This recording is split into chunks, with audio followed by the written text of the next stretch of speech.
حضرت عمر غوندې سړی چې وفات شو 3 کاله پس حضرت علی په خوب کې ولیدو جمع او خولې پر روانې وي وی عمر دا خولې ولیدي در باندې ویل خولې را باندې ځکه دي چې ما د خپل دورې حکومت حساب چې دی اوس په 3 کاله کې خدای ته خلاص اوس وزګار که عمر غوندې سړی چې ټول ورځ به ناستو کمیس ته به ټاکای ګنډلې غوړي به ولا چا راوړو ویل به په خدای مې دې قسمي کوي وخورم چې تر څو راته دا پته نه لګېدلي چې ټول قوم مې غوړي خوړلي دا غوندې سړي حساب په 3 کاله کې خلاصيږي عزیزانو چې زمونږ حساب به په 100 کاله کې لکه رسول الله صلی الله علیه وسلم ته سحر ټیم او ابو جهل راغی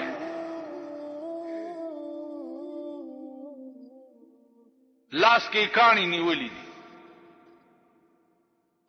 ورته وای چې گر رسولی چیست در مشتم نهان که خبرداری ز راز آسمان کته پیغمبري او د اسمانونو خبر تعالی راځي نو وایا کنه زما د لاس کې څه شی دی هو نو هغه ورته وی چې زوم چې ستا لاس کې څه شی دی او کدا لاس کې د څه دی دا په خپل وای ابو جهل لعین ورته وای چې زما لاس کې څه دی دا په خپل نشي ویلې تی وای نو رسول الله صلی الله علیه وسلم داغه دی لاس ته په یو ګوته اشاره وکړه چې داسې اشاره ورته وکړه نو د لاس دننه आवाज راغی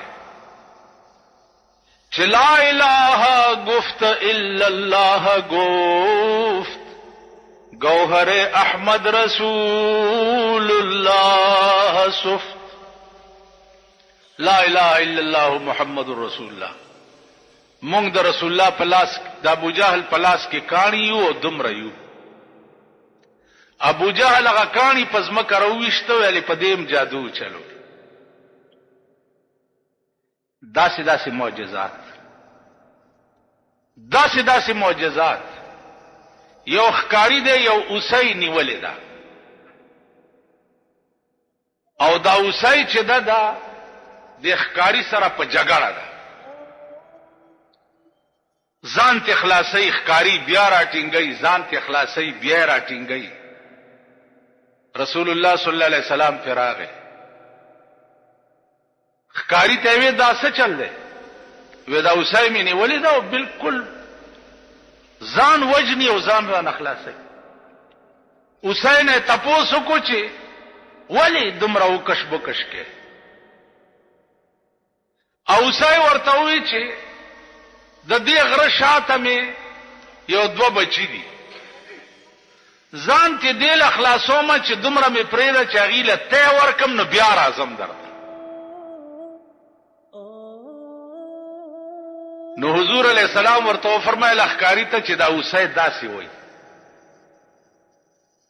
چې بچوله ته ورکوم نو بیا راځم ورته یا رسول الله دا بیا څنګه راشي پیغمبر علیہ السلام فرمایي چې زب ورته وی چې زب په ضمانت کې کینم در سره کدا اوسای رانه نو تاوان به زه درکم خدا پرېدا اوسای چې پرېخو حضور علیہ السلام د اوسای په ضمانت کې کیناست چې کیناست اوسای په منډه لاړ او بچو ته وی چې زر ته اوروي د دوارو جانو سردار مې ستاسو په ضمانت کې کینولې ا بچو ورته وی چې ستمون ستاته په مونږ حرام دی چې سو پورې ماغه د ضمانت نه اخلاص کړي مور مخ کې او بچي ورپسې مور چراله خکاری ته حضور علیہ السلام ته وی چې یا رسول الله زه خورالم چې ته د ضمانت نه وځې او دا بچی می وای چې مونږ د په ناموس قربان یو مونږ هم د خکاری شو داسې داسې معجزات. عزیزانو عقل به ورته حیران شو. داسې داسې معجزات دا ټول د کعبې په خوا کې را جمع شو. ټول قوم د مکې دا لوی لوی سرداران او په کعبه کې ودرېده او د 14مې سپوږمۍ وه.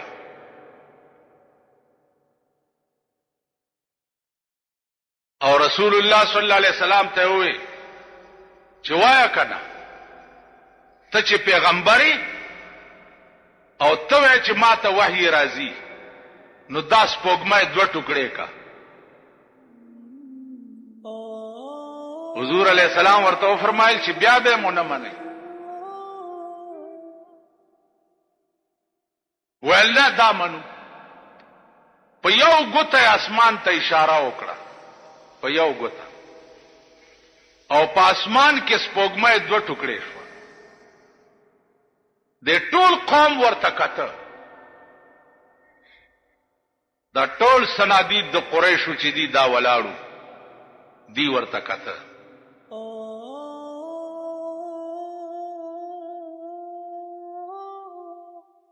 علماء لیکي چې یوازې په اسمان کې 2 ټوکړې نشوه، بلکې هغه دواړه ټوکړې رااله. یو ټوکړه د حضور علی السلام په یو لستونی کې نه نوته او یو ټوکړه په بل لستونی کې، او په دې گریوان کې یو ځای شو او بیا اسمان ته لاړ.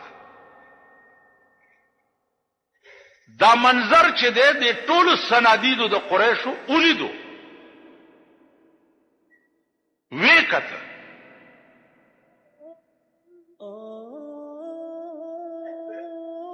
جواب څو؟ جواب داو چې هوی د جادو خو تر اسمانه پورې مرسي. دا جواب. نو عرض میں داو چې دا څنګه خبره نه ده. علماء حقاو په هر زمانہ کې د حق خبره کړې ده او تر قیامت پورې به داسې خلق پیدا کیږي چې هغه به د حق کلمه وایي، چپ په نه پاتې کیږي. باقی خدای پوهیږي او قوم یې پوهیږي. رسول الله صلی الله علیه وسلم ته الله فرمایل چې ته ولې دومره غمجن کیږي د دې قوم په حال باندې؟ لعلک باخع نفسک، کې دې شي چې ته ځان هلاک کې د ډېر غم نه.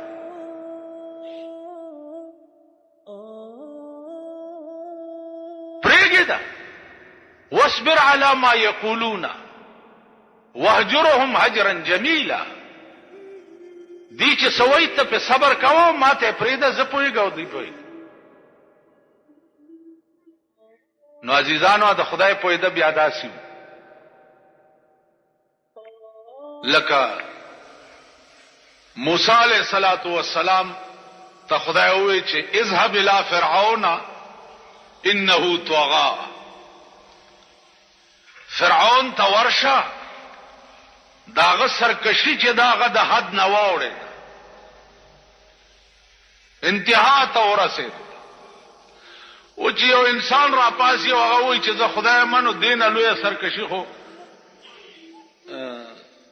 بل څه کې دیش. یا الله ورزم خو او بادشاہ دی، زه یوازې. نو الله پاک ورته 2 علاج وښودل چې یو خو ستا جبه کې لکنت دی،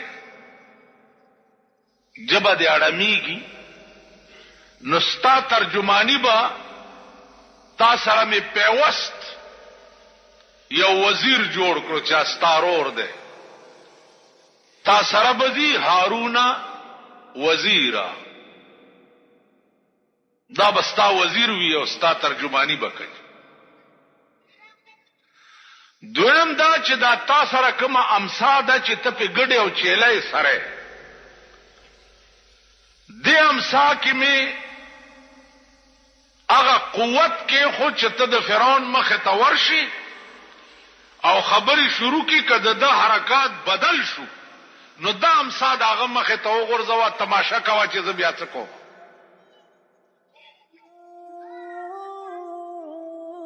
عزیزانو ګران کا یو دیو یو ورور څوک یارو مددگار نشته او د داسې بادشاہ مخې ته ورځي چې هغه د خدای دعوه کړې ده ټول مخلوق وایي چې دا خدای دی دنیا یې مرګره ده دام زړو کنه او دام جګراوه چې د بادشاہ دربار ته ورځي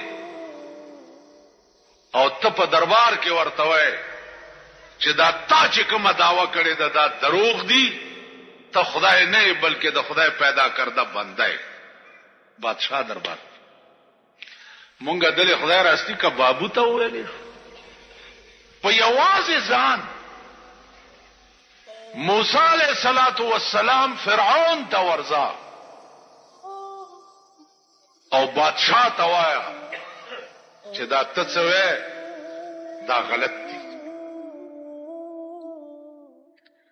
هغه ورته ویل چې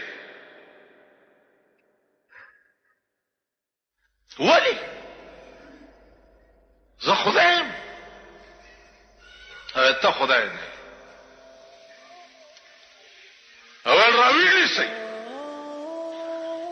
خو چې راویلی سي قرآن کې الله وی واوحینا الی موسی ان الق عصاک فاذا هي ثعبان مبین ما موسی ته وحی وکړه چې د امسا دی وګرځاو د فرعون دی مخه ته چې د امسا دغه دی مخه ته وګرځولا یو لو یا اجدهات جوړه شو دومره لوی اجدهات جوړه شو علما لیکي چې لاندینۍ شونډه په ځمکه پرته وا او پاسنۍ شونډه د فرعون په محل پرته وا دومره داخله واځه شوی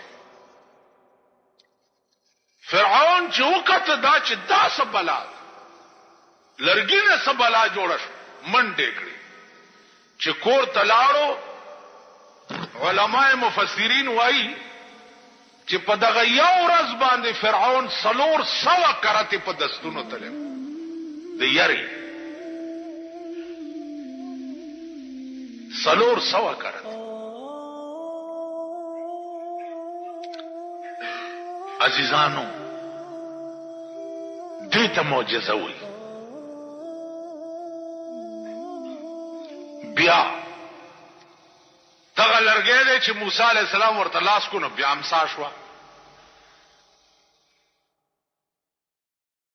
الله ورته لا تخف یریګما لاس ورواچو خو چې لاس ورواچو لا بیا لرګی شو دغه امسا ور سره و فرعون ورپسې لښکرو چرانی سي موسی سره د مرګرو مخ کې او د فرعون فوج ورپسې چې د دریاب غاړه ته ورغه اریانو درېدو چې خدای دې خو دریاب دی او رستو مې د فرعون فوج دی الله ورته یریګما اضرب بعصاک البحر په دې امسا دې دا دریاب وه امسا راواغسته او دریاب لپاره ټک ورکو په دریاب کې 12 لارې ورته جوړې شو 12 لارې موسی سره د قومه پکې ورګډی شو د خدای د انتهایی مشفقانه انداز ته وګوره دا لار ده او دا دیوال دی د اوبو دا لار ده او دا دیوال دی د اوبو 12 لارې په دې لار کې زه روانم نو زه دا خیال کوم چې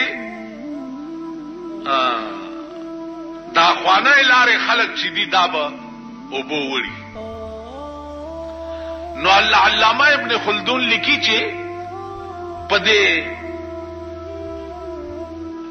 د اوبو په دې دیوال کې کړکۍ وشوي نو دوی به په لار کې روانو او یو بل ته به قتل هم قدرت د دوی دړنه هغه خوف هم لري که چې هغه زمانه اخوا خلکي چرته وړي دي.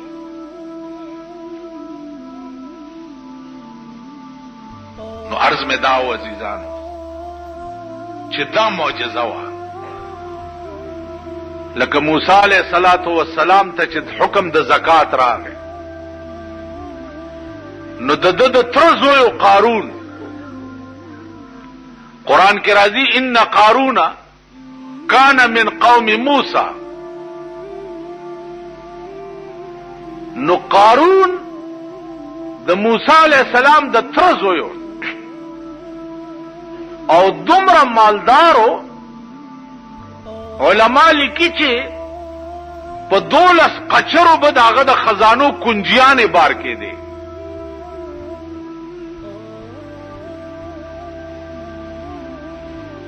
نو موسی علیہ السلام چې ورته وی چې زکات ورکا څومره ورکل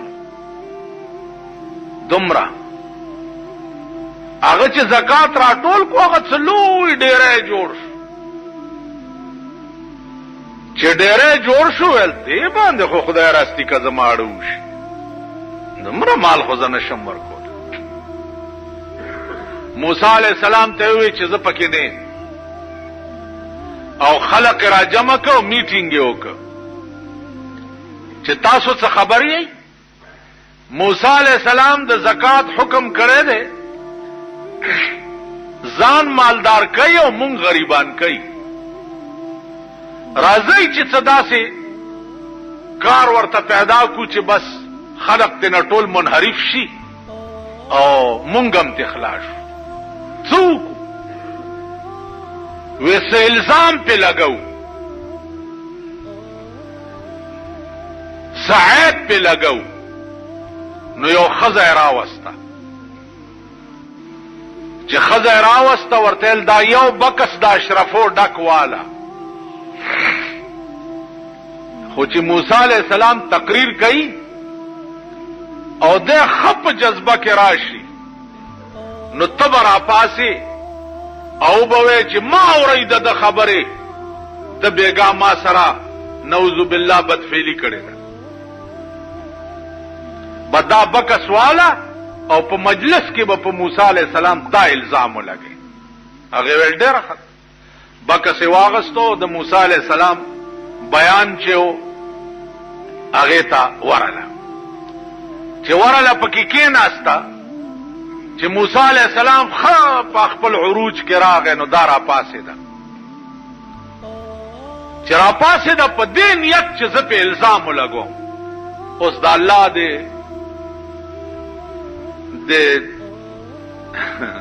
شان ته ګور را پاسې ده په څه نیت او خولې نه وځي چې اشهد ان لا اله الا الله واشهد ان موسی کلیم الله.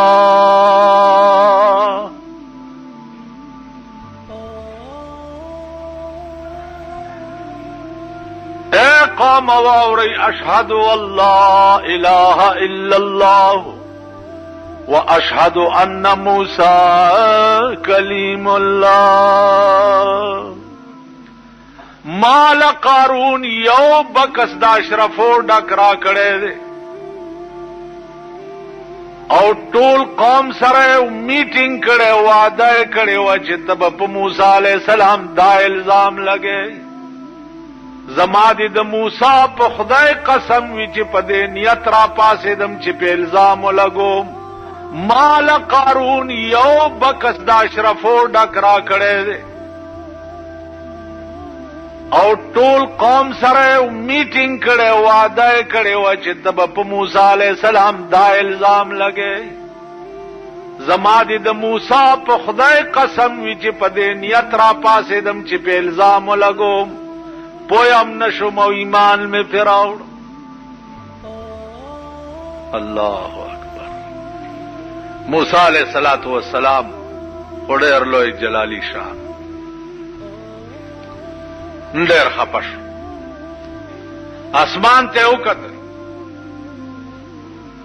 الله ورته دغه وخت کې جبريل راولېږلو ورته وی چې د ځمکې واګې ستا په لاس کې دي چې هر څه ورسره کې. موسی علیہ السلام ځمکې ته وی چې یا ارض خذي وینیسا، بس ځمکې تر دې ګیټو ګیټو لاندې را قوم ولاړ دی او تماشا کوي. قرآن کې راځي کنه وَإِذْ نَجَّيْنَاكُمْ مِنْ آلِ فِرْعَوْنَ يَسُومُونَكُمْ سُوءَ الْعَذَابِ يُذَبِّحُونَ أَبْنَاءَكُمْ وَيَسْتَحْيُونَ نِسَاءَكُمْ وَفِي ذَلِكُمْ بَلَاءٌ مِّن رَّبِّكُمْ عَظِيمٌ وَإِذْ فَرَقْنَا بِكُمُ الْبَحْرَ فَأَنجَيْنَاكُمْ وَأَغْرَقْنَا آلَ فِرْعَوْنَ وَأَنْتُمْ تَنظُرُونَ. هغه ورځ یاده کړئ چې دریاب مې درته سیري کړ، تاسو مې بچ کړئ او فرعون مې سره د قومه پکې غرق کړ او وانتم تنظرون، تاسو ورته کته، تاسو د دریاب په غاړه ولاړ وئ او کتم چې دریاب فرعون راونیو او موسی علیہ السلام ته आवाज وکړو چې زه مسلمانېږم استا خدای منم که بچ مې کې. هغه ورته الان قد ندمت ولا ينفع الندم، اوس چې ګیر شوې اوس یې سم نه کېږي.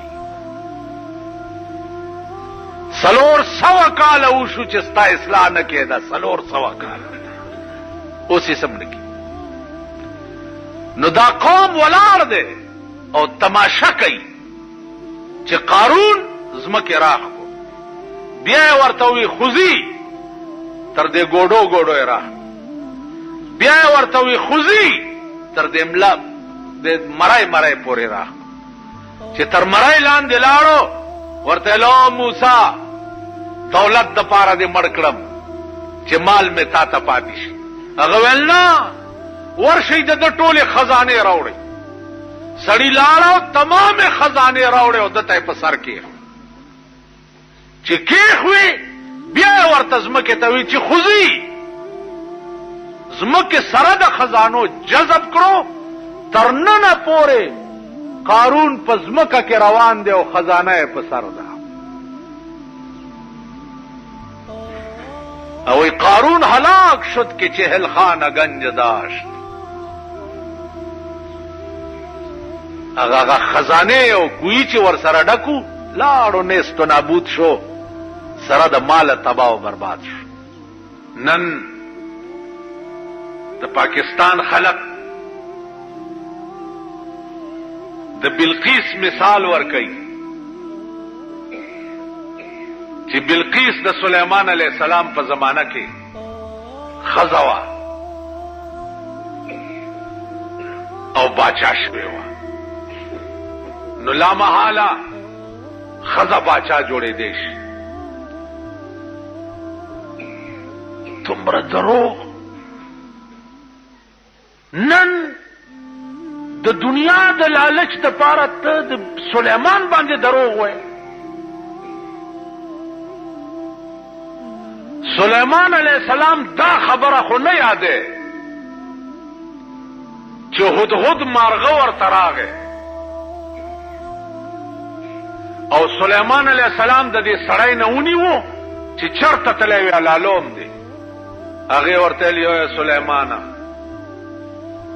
ویخته مې پرېږده زړه دې راته وران کو، د هغه ورځې نه ویرېږه چې په کومه ورځ به تم خدای ته پېښ شي.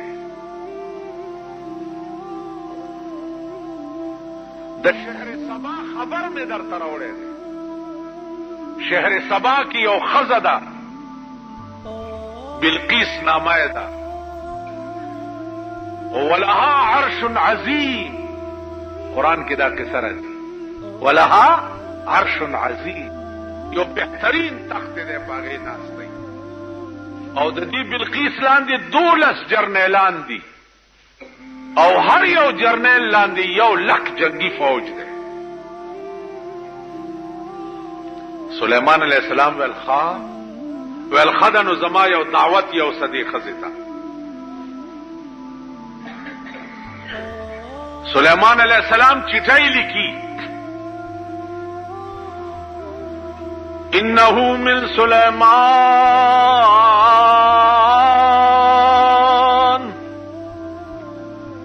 بسم الله الرحمن الرحیم اللہ تعلوا علی واتونی مسلمین.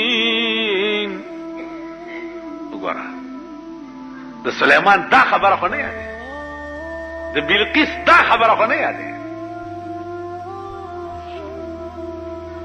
چې سلیمان اول دعوت بلقیس ته د څه شي ورکړو. اول انه من سلیمان بسم الله الرحمن الرحیم اللہ تعلوا علی واتونی مسلمین. انه من سلیمان یعنی از طرف سلیمان. بسم اللہ الرحمن الرحیم شروع کوم په نامه د خدای چې بخون کې او مهربان. او بلقیس په خپل زور بناز نه کوي، په جنگي جرنیلانو او فوجیانو بناز نه کوي. زه حکم در کوم چې راشه او مسلمانه شه، حکم در کوم. د هدهد مارغه په غاړه کې دا چټای واچوله او هغه په هوا یوړه. کم خلک چې د خدای شي هغې ته بیا د ډاکخانو د چټي رسان ضرورت نه وي، مارغان د هغې بیا پوسمیني کوي. حیرانه شوه. جرنیلان یې راوغوښته چې دا چټۍ راغلی ده د سلیمان علیه السلام نه، څه چلو کو؟ جرنیلان ورته ویل جنګ کوو ورسره، څه چې د جرنیل طبیعت جنګ کوو. هغې ورته ویل نه جنګ نه کوو، تحفه ورلیږو، که صرف ملایی او په تحفه به چپ شي، که ملایی چپ بشي، که پیغمبری نو بغیر د اسلام نه به په بل شي نه راضي کیږي. تحفه چې ورله سلیمان علیه السلام واپس کړه.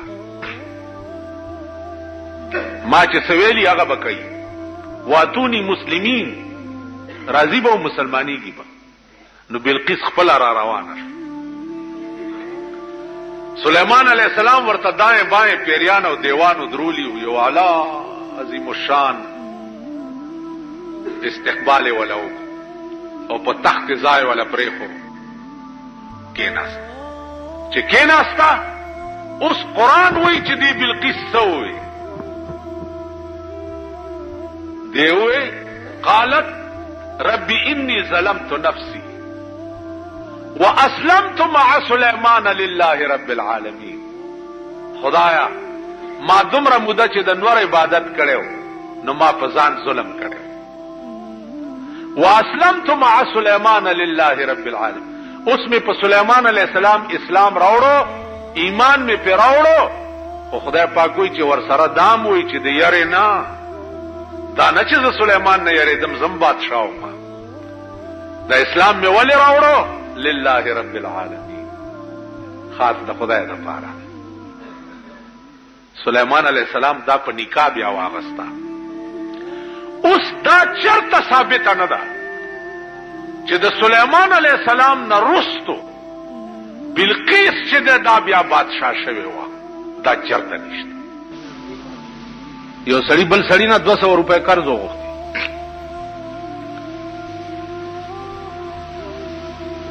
وی دا 200 روپۍ والا، وی څه ګواه وکیل؟ سړی ورته وی کفا بالله شهیدا وکفا بالله وکیلا. خدای نه لوی ګواه، خدای نه لوی شاهد بل څوک دی. ځه کله به راوړې؟ پلانه ورځ باندې.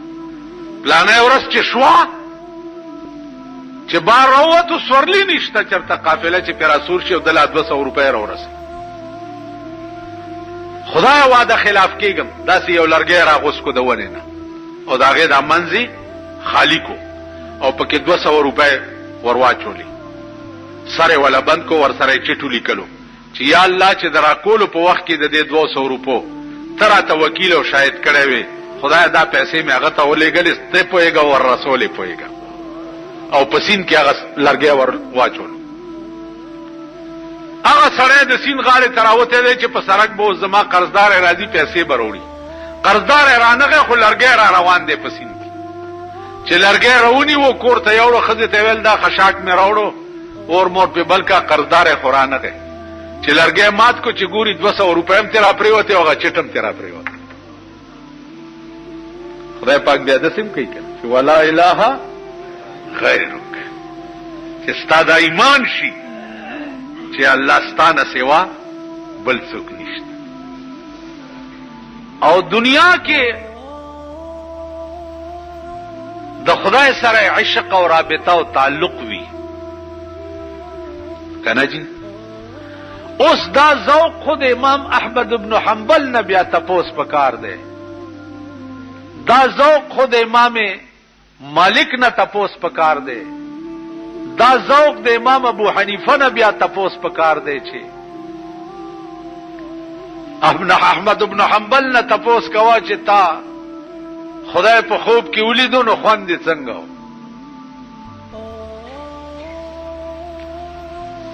چې خوب کې ولیدو نو ورته وی چې یا الله عاشق خو يم در باندې خوند دې ډېر وکړو خو په دې مې پوه که چې اوس مې ستا رضا پکار ده چې ته خوشحالېږې په څه نو الله ورته وی چې زه خوشحالېږم بتلاوت القرآن قرآن ډېر لوله زه په دې ډېر خوشحالېږم تاسو خیال را دا ذوق خو بیا د امام مالک نه تپوس پکار دی چې په ټول عمر کې مدینه کې پړې نه وې پخپوکړې خپیاب له به ګرځېده او هره شپه به جناب رسول الله صلی الله علیه وسلم سره راز و نیاز کېده تاسو خیال را بلکې په دې عشاقو کې داسې خلق تیر شوي دي چې پاغې کې یو مولانا قاسم نانوتوی رحمت الله علیه د شیعو یو ډله ورته رااله هغې ورته وایي چې مونږه مسلمانېږو خو که مونږ ته خوب کې رسول الله صلی الله علیه وسلم زیارت وشو مولانا قاسم نانوتوی ورته ویلې چې نه خوب کې نه په ویښه یې درته کو په ویښه راځئ د مخکې یوه ډله ورپسې یو د غره ډیرای غوندې وه چې هغې نه یې واړول په ویښه یې ورته د رسول الله زیارت اقدس وکړ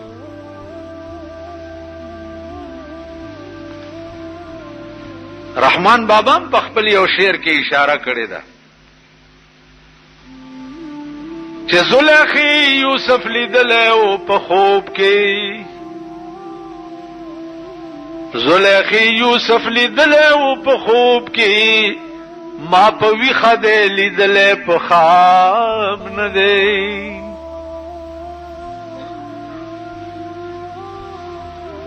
د روضې مبارکې نه خبرې د رسول الله صلی الله علیه وسلم خو ډیرو کسانو سره شوي دي مولانا حسین احمد مدنی رحمت الله علیه روضې مبارکې ته ورغی الصلاة والسلام علیک یا رسول الله وی روضې نه ورته آواز وشو چې وعلیک السلام یا ولدی پتا دیم سلام یې زما بچیا دا خو بارها شوی اسلام دې ته وی امام حسن او امام حسین بیمار شویو نو حضرت علی او بی بی فاطمه نظر ومنلو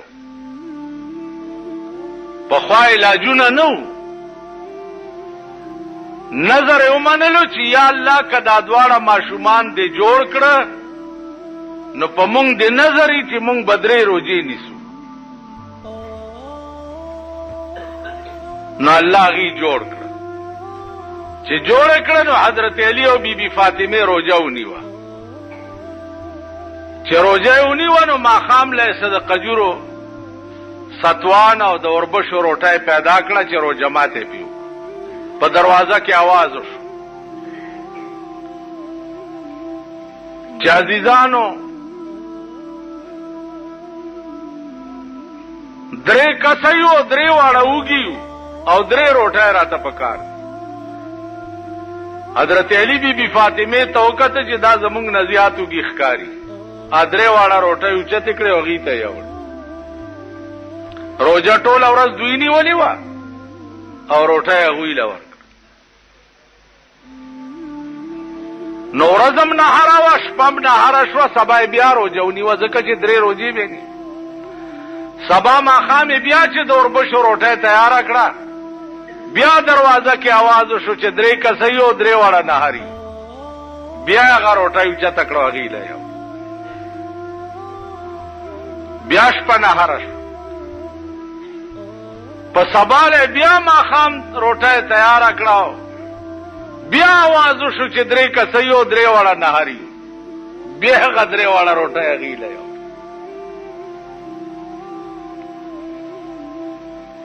درې شپې او درې ورځې روجې مو نیوې او په نهاره یې ونیوې چې دا زمونږ نه زیات مستحق دي. قرآن راغی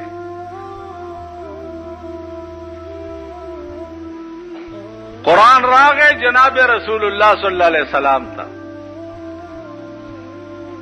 چې یوفون بالنذر ويخافون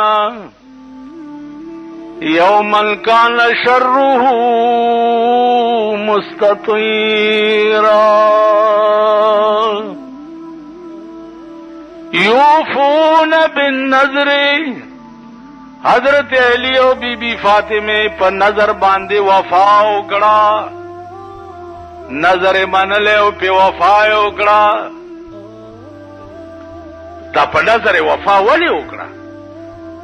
وَيَخَافُونَ يَوْمًا كَانَ شَرُّهُ مُسْتَطِيرًا. په دې نظر وفا ځکه وکړه چې د هغه ورځې نه یریدل چې د کومې ورځې شر به په ټوله دنیا باندې خور وي. دا د قیامت ورځ به وَيَخَافُونَ يَوْمًا كَانَ شَرُّهُ مُسْتَطِيرًا. دا غورز شر په ټوله دنیا باندې خور. الله دې امان راکړي. اے عزیزان داسې ورځ به چې یوم یفر المرء من اخیه وصاحبته وبنیه. رور به د رور نه لرې لرې منډې وی. مور به د زوی نه منډې وی. لور به د مور نه منډې وی. ار سړی به په منډی چې یا الله خیر کې چرته زرا ګیر نشم.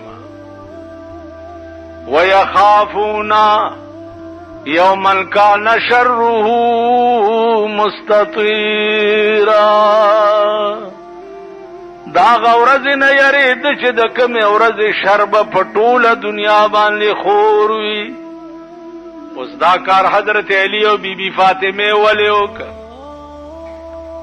اسړو ته وی انما نطعمكم لوجه الله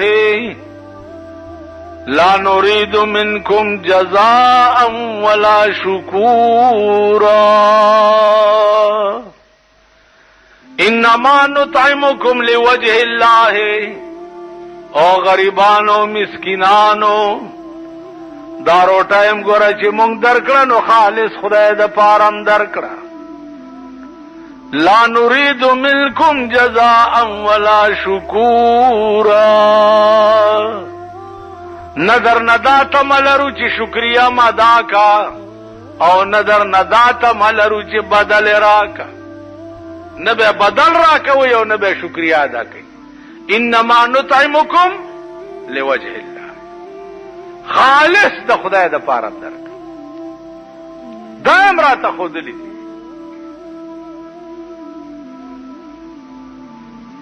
چې تا سره یو شی راغی او فالتو ده نو مونږ هو چې شی فالتو یې چاله ورکو. د حضور عادت مبارک داو یو لنګ ولا چاروړو لنګ شلیدل شلیدلی و چې د وتړلو یو صحابي راغی و یا رسول الله دا لنګ ما ته راکړه. هغه لاړو بیا یې زوړ لنګ وتړلو او نوی هغه له ورکړه. صحابه ورته په غوسه شو چې د خدای بنده دا دی ولې دې واغستو د هغه لنګ شلیدلی. صحابي ورته وایي چې په خدای مې دې قسم وي چې ما دا لنګ دې دپاره نه دی اخیستی چې زه دا وتړم او یا یې واغوندم. دا د پیغمبر بدن پورې ولګېدو دا به کېدم چې کله زه مړ شم چې دا زما کفن شي. دې دپاره مې کومه کپړه چې د پیغمبر بدن پورې لګېدلې وي او هغه کپړه زما کفن شي نو ماله به عذاب راځي څنګه؟ د انسان په زندګۍ کې یو کار داسې نشته چې هغه د اسلامي دفعاتو نه بار دی. مثلا اوبس کې نوبه به په 3 ساګانو کې اوس 3 ساګانو اوبو څکلو کې فلسفه څه ده؟ که دې نه خبر شي حیران بشي. یو بله مزیداره خبره تاسو ته عرض کړم. سړي ته انګې ورشي، انګې تاسو ورته څه وایي؟ پرنجې ورشي یا انتروشې ورشي. مسله دا ده چې چا انتروشې واچولو نو هغه به وایي چې الحمدلله، او هغه اورېدونکی به وایي چې یرحمک الله. موجوده د جرمني ساینسدانو په دې ریسرچ کړی دی چې دا سړی چې انتروشې واچي په اسلام کې د الحمدلله ولې وایي. دې کې څه راز دی؟ نو د زړه ماهرانو په دې ریسرچ کړی دی چې دا زړه چې دی دا ستړی شي، چې ستړی شي نو دی ودرېدو ته آماده شي. نو زړه چې ودرېږي نو بیا خو سړی مړ کېږي. نو د هغې دپاره انګې ورشي، چې انګې ورشي نو هغه انګي سره بیا زړه حرکت وکړي او روان شي. نو دی الحمدلله وایي چې خدای شکر دی چې زما اړه دې د ودرېدو نه بچ کړو. نو اورېدونکی به وایي چې الله دې په تا رحم وکړي چې تا خدای پاک د اړه د ودرېدو نه بچ کړو.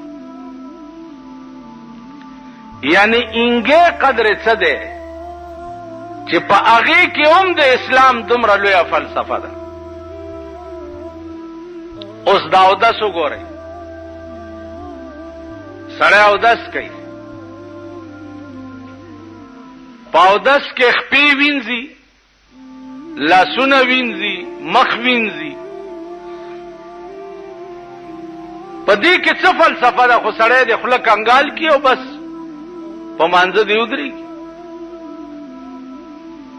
علما لیکي چې په دې کې فلسفه دا ده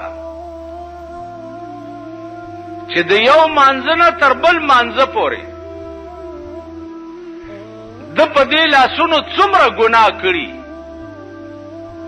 او د مانځه له دې اودس کوي نو د اودس اوبو سره هغه ګناه د دې لاسونو نه ورځي.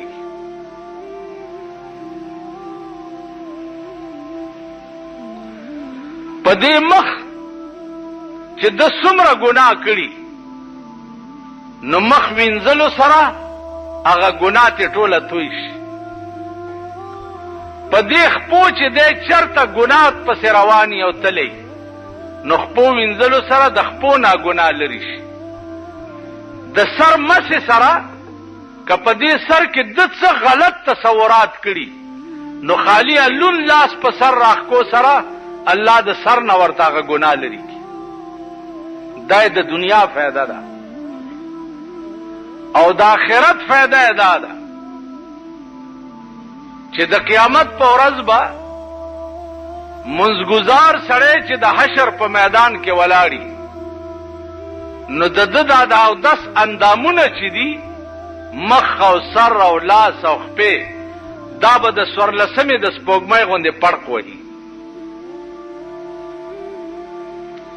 او دنیا به تماشا کوي چې دا څوک دي وای به د هغه خلق دی چې دنیا کې منزله به دوی اودس کول بله فلسفه پکې دا ده چې سهار مونځ دی وکړو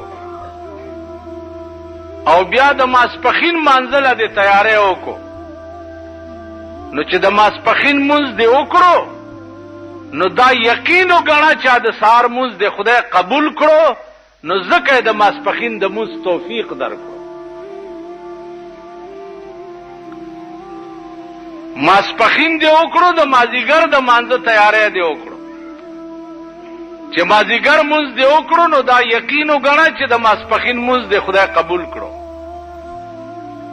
دغسې د ماښام والا حدیث کې راځي چانه چې د مازیګر مونځ قضا شو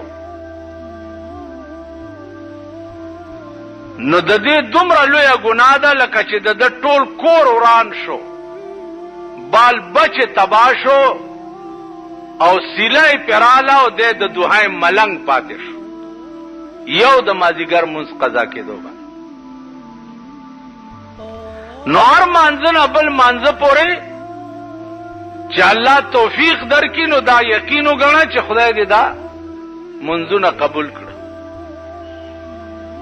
بیا عزیزانو حدیث کې دام راځي چې سړی هره ورځ درې منځونه کوي دوه کوي درې نه کوي څلور کوي یو نه کوي دا سړی به په قیامت کې د فرعون او د نمرود په صف کې ولاړ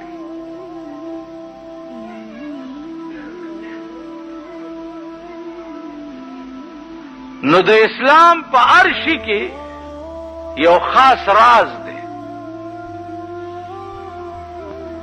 نن مسلمان قوم دا ټول شعائر د اسلام چې دی هغه خپل لاندې پېمال کړي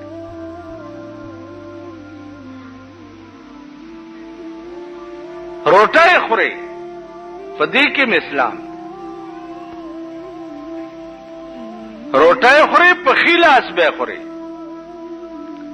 او بیا به په دې درې ګوتو خوري په درې ګوتو به خوري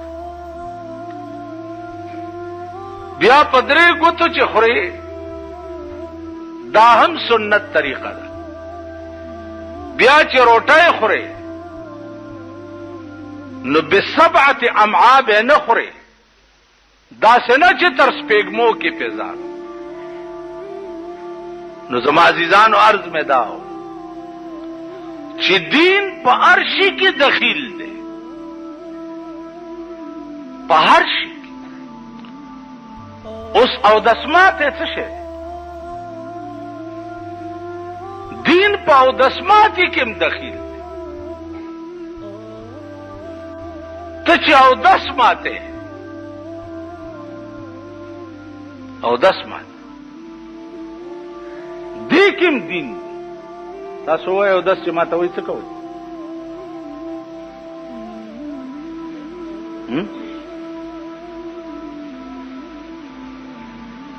څه پوهېږئ خو پرتوک پرانیستی هلته یې زور درکړی او ورډزې وهئ اودس چې ماته نو بسم الله به ووایې بسم الله الرحمن الرحیم به ووایې ایکې وجه څه ده ایکې وجه دا ده چې تا سره ملائک مقرر دي چې هغې ته کرامن کاتبین وایي 24 घंटे تا ګوري نو ته چې بسم الله ووایې نو ملائکې تا ته شا کي او ته ځان بربند کي او چې بسم الله ونه او پرتوک پرانیزي او ځان بربند کې نو خپل ملائکې در باندې لعنت وایي او ستا په عمل نامه کې ولیکلی شي تاسو وایئ په ایمان چېرته بسم الله ویلی غولو ته چې کښېنئ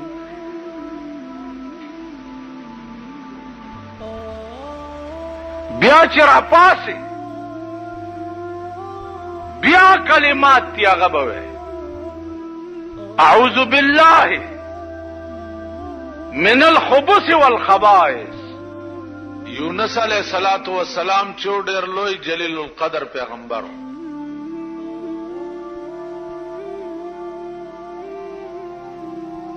داغه قوم باندې چې څو وخت کې الله اراده وکړه د عذاب راتلو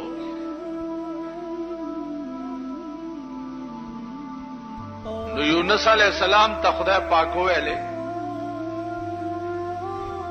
چې ته یو طرف ته شه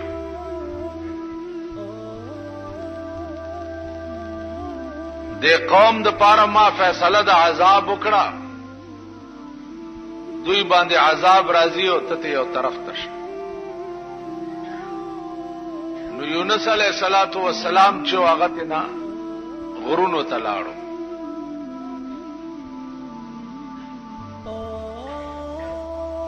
چې غرونو ته لاړو نو د قوم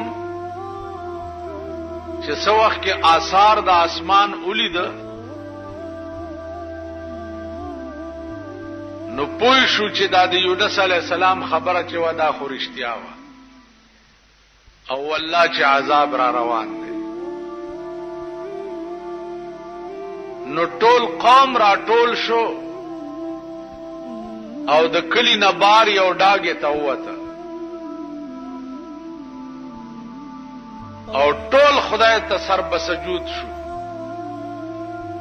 چې یا الله مونږ استاد پیغمبر نافرمانی کړې ده خدای معافي غواړو مونږ معاف کا اراغله عذاب ته نه واپس لاړو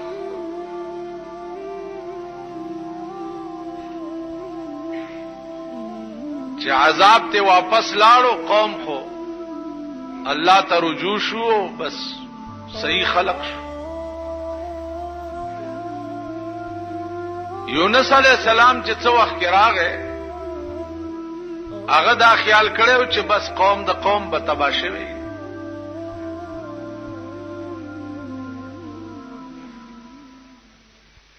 چا ورته لاره کې وي چې هغه باندې خو عذاب راغلی او خو هغه عذاب ته واپس لاړو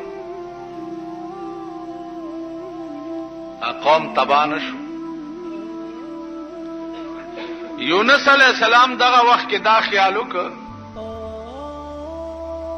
چې کزوز د قوم تلار شم نو زما تکذیب به وکي دوی بداو وای چې تا مونږ ته دروغ ویلیو مونږ باندې خو عذاب را نه غي دغه وخت کې یونس علیہ السلام د الله د حکم انتظار ونکړ چې اوس ما ته څه حکم کیږي چې داسې لار شه او کدا سه لار شه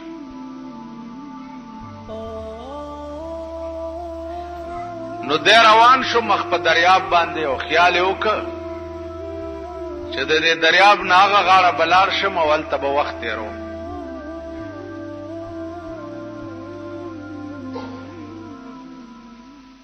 کشتای کی چې سور شو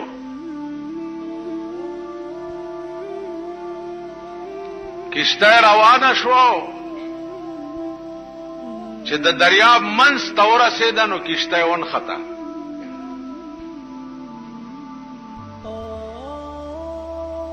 چې ون خطا اوس نه مخکې ځي او نه رستو ځي مانګیان دي د کشتای چې کوششونه کوي چې اوس څه چلو کو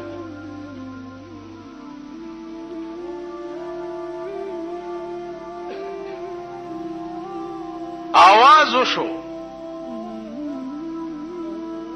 چې په دې کشتای کې د مالک نه څوک باغی را تختیدلې ده نو دا کشتای به ترغه نه روانيږي چې ترسو پورې هغه باغی تاسو دې سین ته نه غورځول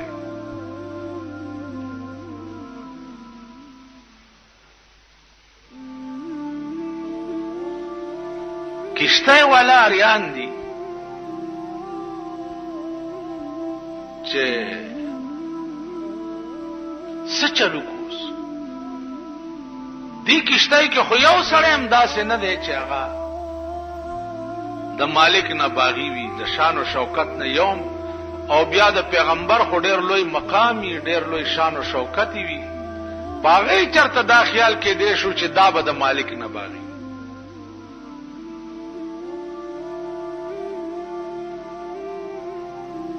یو تا ګوري بل تا ګوري بل تا ګوري.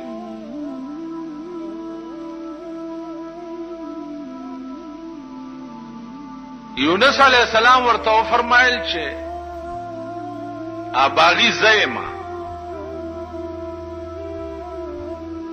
ما وغورځوي د دریاب تنو الا بدا کشته روانيږي کینی نه رواني. اغي ورته وی چې ستاد شان او شوکت نه دانه معلومیږي چې ته باغی.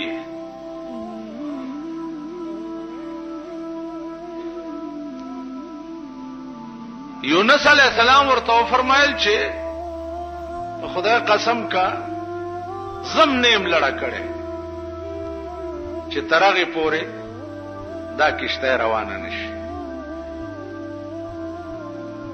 ډېر وخت پکې تیر شو.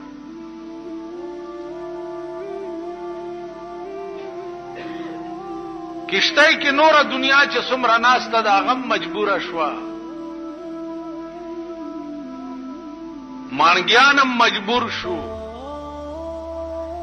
یونس علیہ السلام یونی وو دریاب ته وغورځول. او چې وی غورځولو دې مقام کې الله د تب دریاب یو نهنګ ته حکم کړو چې دې کشته نه سړی را وغورځيږي ته تیر کا. اغه نهنګ لوی مېد دریاب ورته ولاړو چې څنګه دې ورغورځول هغه ونی و خلک او بس تیرې. نهنګ ته حکم وشو چې دا هضم نکي. ما دا ستا خېټه د پاره قید خانه جوړه کړې ده. دې بستا په دې خېټه کې قیدی.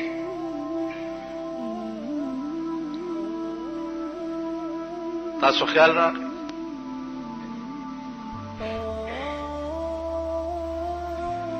سلويخت ورځي یونس علیہ الصلوۃ والسلام چې هغه د مئی په خېټه کې قید.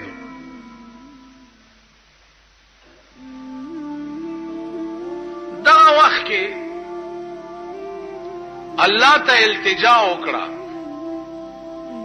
چې بار الہ دې زنه د وتو صورت پڅي اوزم بڅنګا.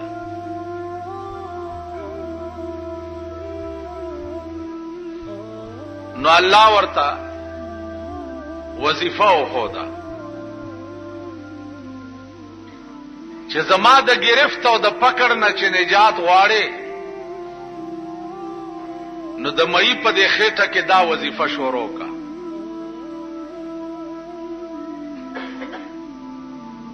چې لا اله الا انت سبحانك انی کنت من الظالمین. لا اله الا انت اے خدا بل څوک نشته مگرم ته.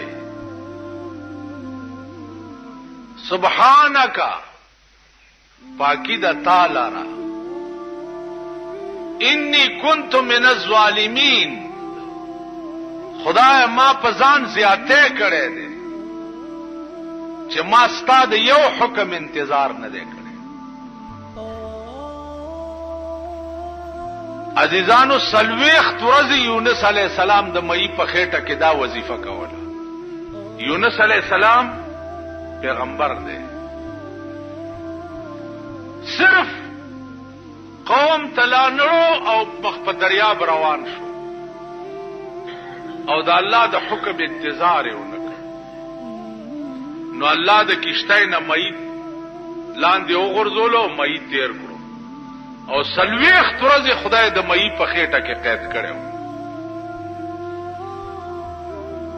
او ورته وی چې دې خېټه کې به ته قیدی تا زما د حکم انتظار ولې ونه کړ؟ ولې؟ نو د کب په خېټه کې په دریاب کې 40 ورځې یونس علیه السلام غوندې پیغمبر قید کړی. زمونږ ټول عمر د خدای د حکم د انتظار خو څه کوي؟ باغیان یو چې مونږ به څومره کروڑونه اربونه کاله په جهنم کې کېږي. نو وظیفه ورته خدای د مئی په خېټه کې وښوده چې په تیارو کې خو پروتې وظیفه وکړه چې نجات درته وشي. لا اله الا انت سبحانک، خدای تا نه بغیر بل څوک نشته، ته پاکې. انی کنت من الظالمین، خدای ما په ځان زیاته کړي چې ستا د حکم انتظار مې نه دی کړی، معافي غواړم. نو 40 ورځې پس مئی ته حکم وشو چې ورشه اوسې د دریاب په غاړه الټي کا. نو راوړو د دریاب په غاړه الټي کو، او د کدو بوټي ته حکم وشو چې ورشه د کب په خېټه کې بدن کچه شوی دی، ته پې ورشه بوټی سوری جوړ کا چې دا بدن مچان پې کېني. یونس غوندې سړي سره دا چل شوی. مونږ سره